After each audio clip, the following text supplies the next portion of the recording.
ಕೋಕಾಮುಖ ಕ್ಷೇತ್ರ ಅಂತ ಪುರಾಣಕಾರರು ಹೇಳ್ತಾರೆ.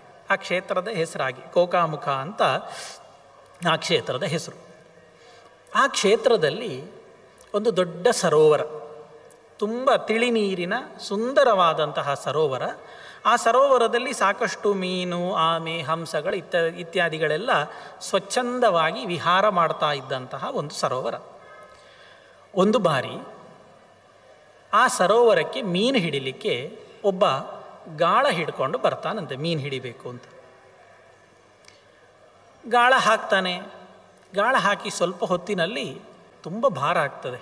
ಯಾವುದೋ ಒಂದು ದೊಡ್ಡ ಮೀನೇ ಸಿಕ್ಕಿರಬೇಕು ಅಂತ ತಿಳ್ಕೊಂಡು ಗಾಳ ಎತ್ತಿ ನೋಡ್ತಾನೆ. ಸತ್ಯ, ಒಂದು ದೊಡ್ಡ ಮೀನು ಗಾಳಕ್ಕೆ ಸಿಕ್ಕಿಬಿದ್ದಿದೆ. ಸಿಕ್ಕಿಬಿದ್ದಿದ್ದ ಸಂತೋಷದಲ್ಲಿ ಆ ಗಾಳವನ್ನು ಎತ್ತಿ ಆ ಮೀನನ್ನು ಕೈಯಲ್ಲಿ ಹಿಡಿಯುವಾಗ ಇವನಿಗೆ ಎತ್ತಲಿಕ್ಕಾಗುವುದಿಲ್ಲ, ಅಷ್ಟು ದೊಡ್ಡ ಮೀನು. ಕೈಯಿಂದ ತಪ್ಪಿಸಿಕೊಂಡು ಚಕ್ಕ ಅಂತ ಮೀನು ಆ ನೀರಿನ ದಂಡೆಗೆ ನೀರಿಗೆ ಬೀಳುವುದಿಲ್ಲ, ನೀರಿನ ದಂಡೆಗೆ ಬಿದ್ದು ಬಿಡ್ತದೆ. ಇದೆಲ್ಲ ಒಂದು ಕ್ಷಣದಲ್ಲಿ ನಡೆದು ಹೋದ ಘಟನೆ. ಅದು ಬಿದ್ದಾಗ ಏನಾಯಿತು, ಆಕಾಶದ ಮೇಲೆ ಒಂದು ದೊಡ್ಡ ಗಿಡುಗ ಹಾರ್ತಾ ಇತ್ತು. ಆ ಗಿಡುಗ ದೂರದಿಂದ ನೋಡ್ತಾ ಇತ್ತು ಈ ಎಲ್ಲ ಘಟನೆಯನ್ನು.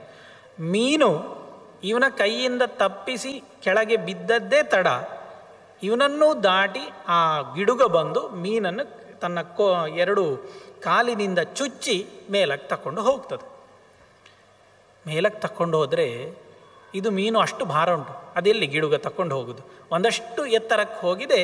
ಎತ್ತರಕ್ಕೆ ಹೋದಾಗ ಆ ಗಿಡುಗನ ಎರಡು ಉಗುರಿನಿಂದಲೂ ತಪ್ಪಿದಂತಹ ಮೀನು ದಪ್ಪ ಅಂತ ನೆಲಕ್ಕೆ ಬೀಳ್ತದೆ. ನೆಲಕ್ಕೆ ಬೀಳುವಾಗ ಆ ಮೀನು ತಲೆ ಕೆಳಗಾಗಿ ಬಿದ್ದು ಮೀನಿನ ತಲೆ ನೆಲಕ್ಕೆ ಬಡಿದು ಮೀನು ಸತ್ತು ಹೋಗ್ತದೆ. ಸತ್ತು ಹೋಗಿ ಅದು ಎಲ್ಲಿ ಬೀಳ್ತದೆ ಅಂತ ಕೇಳಿದರೆ ಆ ಕೋಕಾಮುಖ ಅನ್ನುವಂತಹ ಆ ಸರೋವರದ ಪರಿಸರದಲ್ಲಿ ನೀರಿನ ಹತ್ತಿರ ಬಿದ್ದು ಸತ್ತು ಹೋಗ್ತದೆ. ಇದು ಒಂದು ಘಟನೆ. ಇತ್ಲಾಗೇನಾಯಿತು, ಬೇಡನಿಗೆ ಚಿಂತೆ. ಒಂದು ಒಳ್ಳೆ ಆಹಾರ ಸಿಕ್ಕಿತ್ತು, ತಪ್ಪಿ ಹೋಯಿತು ಅಂತ ಬೇರಸದರಲ್ಲಿ ಮಾಡುವಾಗ ಅವನ ಹೆಂಡತಿ, ಅವಳು ಕೂಡ ಮಾಂಸ ಇತ್ಯಾದಿಗಳನ್ನೆಲ್ಲ ಹಿಡಿಯೋವಳೆ. ಅವಳು ಏನು ಮಾಡಿದ್ಲು, ಒಂದು ಹೆಡಿಗೆಯಲ್ಲಿ ಎಲ್ಲೋ ಸಿಕ್ಕಿದ ಒಂದಿಷ್ಟು ಮಾಂಸದ ಚೂರುಗಳನ್ನು ಹೊತ್ತು ಅವನ ಹತ್ತಿರ ಬರ್ತಾ ಇದ್ದ. ಅವನ ಹತ್ತಿರ ಬರ್ತಾ ಇದ್ದಾಗ ಇವ ದೂರದಲ್ಲಿ ಕೂತು ನೋಡ್ತಾ ಇದ್ದಾನೆ ಇನ್ನೇನು ಆಹಾರ ಸಿಗ್ತದೆ ಅಂತ.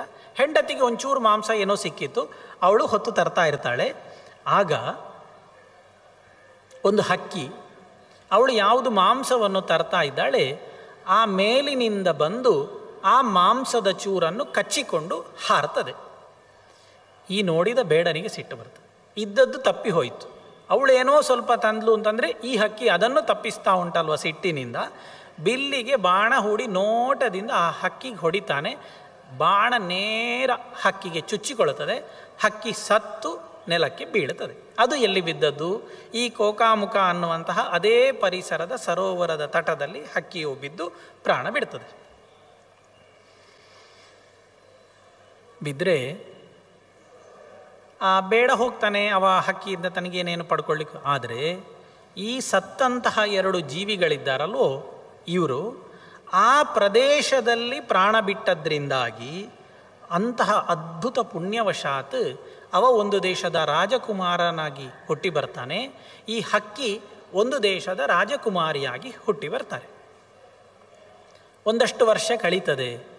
ದೈವವಶಾತ್ ಎಂತಹ ದೇವರ ಸಂಯೋಜನೆ, ಆ ಇಬ್ಬರೇ ಮತ್ತೆ ಮದುವೆಯಾಗಿ ದಾಂಪತ್ಯ ಜೀವನ ಮಾಡಲಿಕ್ಕೆ ಪ್ರಾರಂಭ ಮಾಡ್ತಾರೆ. ಯಾರು ಹಿಂದಿನ ಜನ್ಮದಲ್ಲಿ ಇದಾಗಿದ್ದರು, ಕೋಕಾಮುಖ ಕ್ಷೇತ್ರದಲ್ಲಿ ತಮ್ಮ ಪ್ರಾಣವನ್ನು ಬಿಟ್ಟಿದ್ದರು, ಒಂದು ಹಕ್ಕಿಯಾಗಿ ಮೀನಾಗಿ, ಅವರು ಮತ್ತೆ ದಾಂಪತ್ಯ ಜೀವನವನ್ನು ಮಾಡಲಿಕ್ಕೆ ಶುರು ಮಾಡ್ತಾರೆ. ತುಂಬ ಪ್ರೀತಿಯ ದಾಂಪತ್ಯ ಅವರಿಬ್ಬರ ಮಧ್ಯದಲ್ಲಿ ನಡೀತದೆ. ಒಂದಷ್ಟು ವರ್ಷ ಕಳೀತದೆ. ಒಂದಷ್ಟು ವರ್ಷ ಕಳೆದಾಗ ಒಂದು ದಿನ ಇದ್ದಕ್ಕಿದ್ದಂತೆ ಭಯಂಕರ ಒಂದು ಘಟನೆ. ಏನಂದರೆ ಈ ರಾಜಕುಮಾರನಿಗೆ ತಲೆನೋವು ಪ್ರಾರಂಭ ಆಗ್ತದೆ. ಹೆಡೇಕ್, ಮೈಗ್ರೇನ್ ಅಲ್ಲ, ಸಖತ್ ತಲೆನೋವು. ಎಂಥ ಮಾತ್ರೆ ಏನು ಮಾಡಿದ್ರೂ ಕೂಡ ಗುಣ ಆಗದೇ ಇರುವಂತಹ ತಲೆನೋವು. ಎಲ್ಲ ರಾಜವೈದ್ಯರು ಬಂದರು, ಚಿಕಿತ್ಸೆ ಆಯಿತು, ಔಷಧ ಕೊಟ್ಟರು, ಏನು ಕೊಟ್ಟರು, ದಿನದಿಂದ ದಿನಕ್ಕೆ ತಲೆನೋವು ಹೆಚ್ಚಾಗ್ತಾ ಉಂಟು. ಈ ರಾಜಕುಮಾರ ಮೌನಿ ಆಗ್ತಾ ಇದ್ದಾನೆ. ಮಾತು ಇಲ್ಲ, ಕೃತಿಯೂ ಇಲ್ಲ, ಏನಿಲ್ಲ. ತಲೆನೋವು ಬಂದರೆ ಮತ್ತೆ ಏನಿಲ್ಲ, ಫುಲ್ ಡಲ್ ಆಗಲಿಕ್ಕೆ ಶುರುವಾದ. ಇವನ ಹೆಂಡತಿಗೆ ರಾಜಕುಮಾರಿಗೆ ಸಂಶಯ. ಇದು ಏನೋ ಒಂದು ಬೇರೆ ಕಥೆ ಉಂಟು, ಇದರ ಹಿಂದೆ ರಹಸ್ಯ. ಇಷ್ಟರವರೆಗೆ ಇಷ್ಟು ಆರೋಗ್ಯದಲ್ಲಿದ್ದ ನನ್ನ ಗಂಡ ಇದ್ದಕ್ಕಿದ್ದ ಹಾಗೆ ಒಂದು ತಲೆನೋವು, ಅದು ಇಷ್ಟು ನೋವು, ಏನು ಔಷಧ ಕೊಟ್ಟರೂ ಸರಿಯಾಗುವುದಿಲ್ಲ. ಬಹುಶಃ ಇದರ ಹಿಂದೆ ಬೇರೆ ಏನೋ ಕಾರಣ ಇರಬೇಕು ಅಂತ ನಾವಾದರೆ ಜಾತಕ ತೋರಿಸ್ಲಿಕ್ಕೆ ಹೋಗ್ತಾ ಇತ್ತು ನೋಡಿ ಅಂತ. ಅವರು ಜಾತಕ ತೋರಿಸೋದಿಲ್ಲ, ಮತ್ತೆ ಮತ್ತೆ ಕೇಳ್ತಾಳೆ ಗಂಡನ ಹತ್ರ ಏನಾಯಿತು ಅಂತ. ಇವ ಉತ್ತರ ಕೊಡುವುದಿಲ್ಲ. ಕೊನೆಗೆ ಬೇಸರದಿಂದ ಒಂದಷ್ಟು ದಿನ ಬಿಟ್ಟು ಅವನನ್ನು ಬಿಡುವುದೇ ಇಲ್ಲ ಹೆಂಡತಿ. ಈ ಸಲ ನೀವು ಹೇಳದೇ ಇದ್ದರೆ ನಾನು ನಿಮ್ಮನ್ನು ಬಿಟ್ಟು ಹೋಗುವುದೇ ಇಲ್ಲ, ಹೇಳಲೇಬೇಕು ಅಂತ ಹಠ ಹಿಡಿದು ಅವನ ಹತ್ರ ಕೇಳ್ತಾಳೆ. ಆಗ ಅವ ಹೇಳ್ತಾನೆ, ಸರಿ, ನೀನು ಇಷ್ಟು ಕೇಳಿದ ನಂತರ ನನಗೆ ಇನ್ನೂ ಮುಚ್ಚಿಡ್ಲಿಕ್ಕೆ ಆಗ್ತಾ ಇಲ್ಲ, ನಾನು ಹೇಳ್ತೇನೆ. ಆದರೆ ಇಲ್ಲಿ ಹೇಳುವುದಿಲ್ಲ. ನಾನು ನಿನ್ನನ್ನು ಕರ್ಕೊಂಡು ಒಂದು ಪ್ರದೇಶಕ್ಕೆ ಹೋಗ್ತೇನೆ. ಈ ತಲೆನೋವು ಯಾಕೆ ಬಂತು ಅಂತ ನಾನು ನಿನಗೆ ಅಲ್ಲೇ ಹೇಳ್ತೇನೆ, ಒಪ್ತೀಯಾ? ಆಯಿತು, ಸಂತೋಷ, ನಡೀರಿ. ಆದರೆ ಒಂದು ಕಂಡೀಷನ್, ಮೊದಲು ವಯಸ್ಸಾದ ನನ್ನ ಅಪ್ಪ ಅಮ್ಮನನ್ನು ಒಪ್ಪಿಸು. ಅವರು ನಾನು ಮುಂದೆ ಸಿಂಹಾಸನದಲ್ಲಿ ಕೂತ್ಕೊಳ್ತೇನೆ, ನಾನು ರಾಜನಾಗಿ ರಾಜ್ಯಭಾರ ಮಾಡ್ತೇನೆ ಅಂತ ಸಂತೋಷದಿಂದ ಕಾಯ್ತಾ ಪ್ರತೀಕ್ಷೆಯಲ್ಲಿದ್ದಾರೆ. ಆ ವಯಸ್ಸಾದ ಅಪ್ಪ ಅಮ್ಮನಿಗೆ ಬೇಸರ ಮಾಡಿ ನಾನು ಹೋಗಲಿಕ್ಕೆ ತಯಾರಿಲ್ಲ. ಅಲ್ಲ, ಹೋಗಿ ಬರುವುದಲ್ವ ಕೇಳಿದ್ರೆ, ಹೋಗುವುದು ಮಾತ್ರ, ಮತ್ತೆ ಹಿಂದಿರುಗಿ ಬರಲಿಕ್ಕಿಲ್ಲ, ಇದು ನನ್ನ ಹಣೆ ಬರ ಅಂತಾನೆ. ಇವಳಿಗೆ ಚಿಂತೆ. ಬಿಟ್ಟು ಸುಮ್ಮನೆ ಕೂರೋಣ, ಗಂಡನ ತಲೆನೋವು, ಹೋದರೆ ಹಿಂದೆ ಬರಲಿಕ್ಕಿಲ್ಲ ಅಂತ ಏನೇನೋ ಮಾತಾಡ್ತಾ ಇದ್ದಾನೆ. ಸರಿ ಅಂತ ಒಪ್ಪಿಕೊಂಡು ಅತ್ತೆ ಮಾವನ ಕಾಲಿಗೆ ಬಿದ್ದು ಪ್ರಾರ್ಥಿಸಿಕೊಳ್ತಾಳೆ, ಹೇಗಾದರೂ ಅನುಮತಿ ಕೊಡಿ, ನಾವು ದೂರ ಹೋಗ್ತೇವೆ, ನನ್ನ ಗಂಡನ ತಲೆನೋವು ಇಲ್ಲದಿದ್ದರೆ ಗುಣ ಆಗುವುದಿಲ್ಲ ಅಂತ ಪರಿಪರಿಯಾಗಿ ಪ್ರಾರ್ಥಿಸಿ ಕೊನೆಗೆ ಅವರು ಆಯಿತು ಅಂತಾರೆ. ಹೀಗೆ ಇವ ರಾಜಕುಮಾರ ತನ್ನ ಹೆಂಡತಿಯನ್ನು ಕರ್ಕೊಂಡು ನೇರ ಕೋಕಾಮುಖ ಕ್ಷೇತ್ರಕ್ಕೆ ಬಂದು ಕೂತ್ಕೊಳ್ತಾನೆ. ಬಂದು ಕೂತರೆ ಇವಳು ಶುರು ಮಾಡ್ತಾಳೆ, ಅಲ್ಲ ಅಲ್ಲಿ ಹೇಳ್ತೇನೆ ಅಂತ ಹೇಳಿದ್ರಲ್ಲ, ಎಂತ ಹೇಳಿ? ಇವ ಹೇಳ್ತಾನೆ, ಈಗ ಬಂದದಷ್ಟೇ, ಅರ್ಜೆಂಟ್ ಮಾಡಬೇಡ, ಚೂರು ನಿಲ್ಲು, ನಾಳೆ ಬೆಳಗ್ಗೆ ಆಗಲಿ ಹೇಳ್ತೇನೆ ಅಂತ ರಾತ್ರಿ ವಿಶ್ರಾಂತ ಪಡ್ಕೊಳ್ತಾರೆ. ವಿಶ್ರಾಂತಿ ಪಡೆದು ಮಾರನೇ ದಿನ ಬೆಳಗ್ಗಾದಾಗ ಎಲ್ಲ ಸಂಧ್ಯಾವಂದನೆ ಇತ್ಯಾದಿಗಳನ್ನು ಮುಗಿಸಿ ಮತ್ತೆ ಅವಳ ಕೈ ಹಿಡಿದು ಕರ್ಕೊಂಡು ಹೋಗ್ತಾನಂತೆ.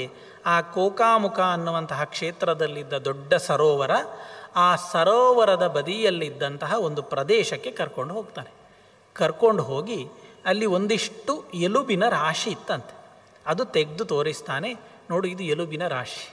ಅವಳು ನೆಗಡ್ತಾಳೆ, ಅಲ್ಲ ಪುಣ್ಯಾತ್ಮ, ಇದನ್ನು ಹೇಳಲಿಕ್ಕೆ ಇಷ್ಟು ದೂರ ಕರ್ಕೊಂಡು ಬರಬೇಕು, ಅಲ್ಲೇ ತೋರಿಸ್ತಿದ್ರೆ ಆಗ್ತಾ ಇತ್ತಲ್ವ. ಅದಲ್ಲ ಅಂತಾನೆ. ಮತ್ತೇನು, ಈ ಎಲುಬು ಅದು ಮೀನಿನ ಎಲುಬು.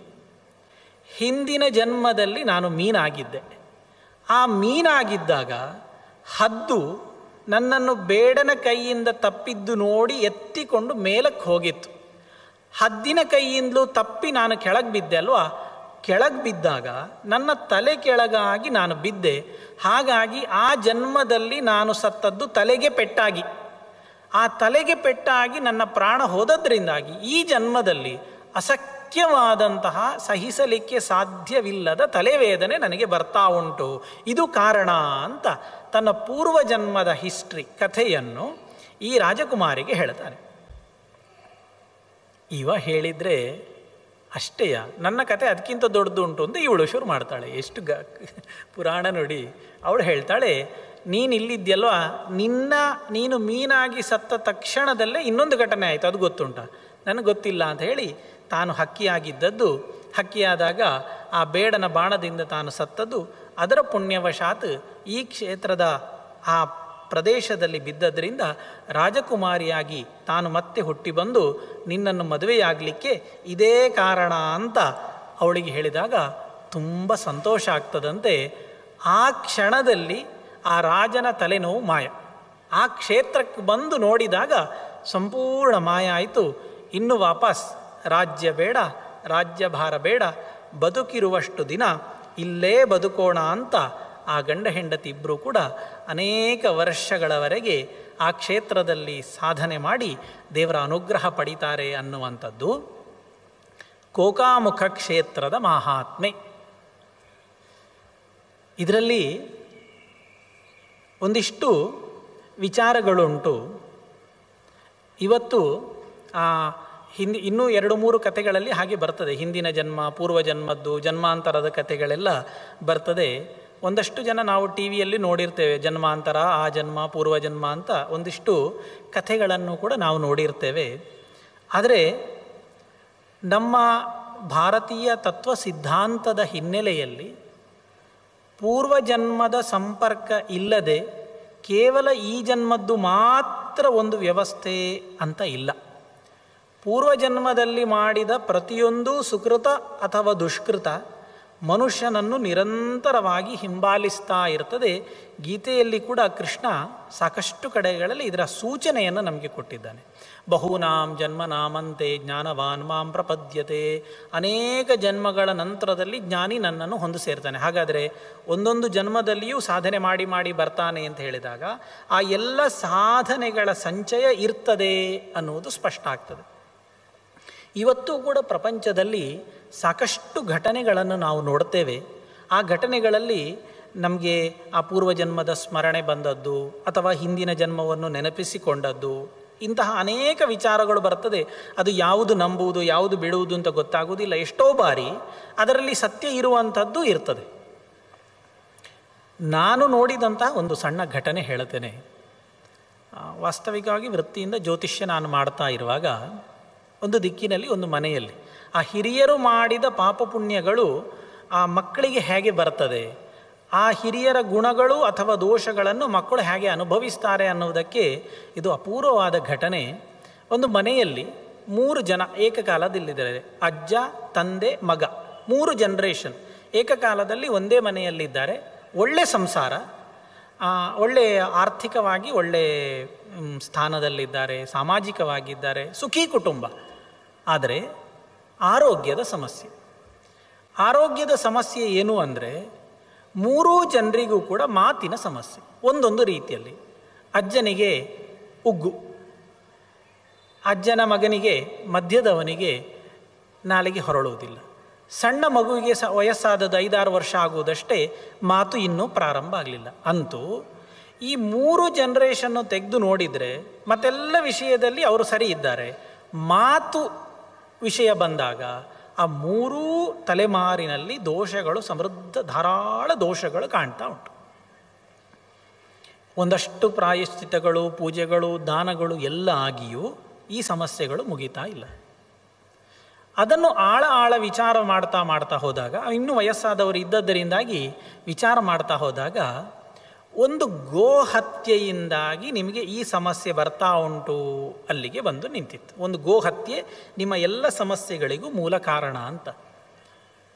ಅಲ್ಲ, ಒಂದು ಮಾಮೂಲು ದನವನ್ನು ಕೊಂದರೆ ಹೀಗೆಲ್ಲ ಆಗ್ತದಾ ಅಂತ ಕೇಳಿದಾಗ ಅದು ಒಂದಷ್ಟು ಹೊತ್ತು ಹೋಯಿತು. ಕೊನೆಗೆ ಆ ಮನೆಯಲ್ಲಿದ್ದಂತಹ ಒಬ್ಬರು ವಯಸ್ಸಾದಂತಹ ಅಜ್ಜಿ ಅವರು ಒಪ್ಪಿಕೊಳ್ತಾರೆ, ಆಗಿರ್ಲಿಕ್ಕೆ ಸಾಕು, ನಮ್ಮ ಹಿರಿಯರು ಒಂದು ಗೋಹತ್ಯೆಯನ್ನು ಮಾಡಿದ್ದಾರೆ. ಅದು ಹೇಗೆ ಅಂತಂದರೆ, ಈ ಹಿಂದಿನ ಕಾಲ ಒಂದು ಗದ್ದೆ ನಮ್ಮದಾದರೆ ಇನ್ನೊಂದು ಗದ್ದೆ ಇಬ್ಬರದ್ದು. ಈ ಹಳ್ಳಿಗಳೆಲ್ಲ ಸಾಮಾನ್ಯ ಹಾಗೆ ಇರುತ್ತದೆ. ಯಾವಾಗ ನೋಡಿದ್ರೂ ಪಕ್ಕದ ಮನೆಯವನ ದನ ಈಚೆ ಮನೆಯವರ ಗದ್ದೆಗೆ ಬಂದು ಪೈರು ತಿಂತದೆ. ಇವರು ಓಡಿಸಿ ತುಂಬ ಸುಸ್ತಾಗಿ ಹೋದರು. ಎಷ್ಟು ಓಡಿಸಿದ್ರು ಕೂಡ ಈ ದನ ಹೋಗುವುದಿಲ್ಲ. ಹೇಳಿದರೆ ಗಲಾಟೆ, ಹೇಳದೇ ಇದ್ದರೆ ಬೆಳೆ ನಾಶ. ಇಂತಹ ಪರಿಸ್ಥಿತಿಯಲ್ಲಿ ನೋಡಿ ಒಂದು ದಿನ ಸಿಟ್ಟಿನಿಂದ ಆ ದನ ಸಂಜೆ ಹೊತ್ತಿನಲ್ಲಿ ಇವರ ತೋಟಕ್ಕೆ ಬಂದಿದ್ದಾಗ ಈ ನಮ್ಮಲ್ಲಿ ಸುಣ್ಣ, ಆ ಅಂಗಡಿಯಲ್ಲಿ ಏನು ಸುಣ್ಣ ಸಿಗ್ತದೆ, ಆ ಸುಣ್ಣ ಚೆನ್ನಾಗಿ ಬಿಸಿ ನೀರಿನಲ್ಲಿ ಕಲಸಿ ಆ ದನದ ಬಾಯಿಗೆ ಹಾಕಿ ಅದರ ಬಾಯಿ ಕಟ್ಟಿ ಕೊಂದು ಬಿಟ್ಟಿದ್ರಂತೆ. ದನ ಹಾಗೆ ಸತ್ತಿತ್ತು. ಅದಕ್ಕೆ ಬೊಬ್ಬೆ ಹೊಡಿಲಿಕ್ಕೂ ಆಗುವುದಿಲ್ಲ. ಸುಣ್ಣ ಅಂತ ಹೇಳಿದರೆ ಭಾರಿ ಅದು ತೀಕ್ಷ್ಣವಾದಂತಹ ವಸ್ತು. ಅದು ಸ್ವಲ್ಪ ಜಾಸ್ತಿ ಆದರೂ ನಾಲಿಗೆ ಸುಟ್ಟು ಹೋಗ್ತದೆ. ವೀಳ್ಯದೆಲೆ ಹಾಕುವವರಿಗೆ ಗೊತ್ತುಂಟು. ಸ್ವಲ್ಪ ಜಾಸ್ತಿ ಆದರೆ ನಾಲಿಗೆ ಸುಟ್ಟು ಹೋಗ್ತದೆ. ಅಂತಹ ಸುಣ್ಣದ ನೀರನ್ನು ದನಕ್ಕೆ ಕುಡಿಸಿ ಆ ದನವನ್ನು ನಮ್ಮ ಹಿರಿಯರು ಕೊಂದಿದ್ರು ಅಂತ ಹೇಳ್ತಾರೆ. ಅದರ ಫಲವಾಗಿ ಆ ಪರಂಪರೆಯಲ್ಲಿ ಎಲ್ಲರಿಗೂ ಕೂಡ ಮಾತಿನ ದೋಷ. ಹೀಗೆ ಇಂತಹ ಸಾಕಷ್ಟು ಘಟನೆಗಳು ಹಿರಿಯರು ಮಾಡಿದ್ದು ಮಕ್ಕಳಿಗೆ ಬರುವಂಥದ್ದು, ಪೂರ್ವ ಜನ್ಮದಲ್ಲಿ ಮಾಡಿದ್ದು ಈ ಜನ್ಮಕ್ಕೆ ಬರುವಂಥದ್ದು, ಜನ್ಮಾಂತರಕ್ಕೆ ಬರುವಂಥದ್ದು, ದೃಷ್ಟಾಂತದ ರೂಪದಲ್ಲಿ ಅದರ ಬಗ್ಗೆ ಸಂಶೋಧನೆಗಳು ನಡೆದದ್ದು, ಅದು ಸತ್ಯ ಅಂತ ಸಾಬೀತಾದದ್ದು ಅನೇಕ ಘಟನೆಗಳುಂಟು. ಇದೆಲ್ಲವನ್ನು ನಮಗೆ ಒಂದೊಂದು ರೀತಿಯಲ್ಲಿ ತೋರಿಸಿಕೊಟ್ಟಿರುವಂಥದ್ದು ಪುರಾಣಗಳು. ಅದರಲ್ಲಿ ಇನ್ನೊಂದು ಕ್ಷೇತ್ರ ಮಹಾತ್ಮೆಯಲ್ಲಿ ಇನ್ನೊಂದು ಮುಖದ ವಿಚಾರವನ್ನು ಹೇಳ್ತಾರೆ. ಅದು ವರಾಹ ಕ್ಷೇತ್ರ ಮಹಾತ್ಮೆ ಅಂತ ಅದರ ಹೆಸರು. ಈ ವರಾಹ ಕ್ಷೇತ್ರ ಮಹಾತ್ಮೆಯಲ್ಲಾಗುವಾಗ ವರಾಹ ಕ್ಷೇತ್ರ ಅಂತ ಒಂದು ಪ್ರಸಿದ್ಧ ಜಾಗ, ಅದರಲ್ಲಿ ಸೋಮತೀರ್ಥ ಅಂತ ಒಂದು ತೀರ್ಥ. ಆ ಸೋಮತೀರ್ಥದಲ್ಲಿ ಕಾಂಪಿಲ್ಯ ದೇಶದ ರಾಜ ಬ್ರಹ್ಮದತ್ತ ಅಂತ, ಆ ಬ್ರಹ್ಮದತ್ತನ ಮಗ ಸೋಮದತ್ತ ಅನ್ನುವವನು ಅಲ್ಲಿ ವಾಸ ಮಾಡ್ತಾ ಇದ್ದ, ಅಲ್ಲಿ ಜೀವನ ಮಾಡ್ತಾ ಇದ್ದ, ಅಥವಾ ಅಲ್ಲಿಗೆ ಒಂದು ಬಾರಿ ಬಂದ.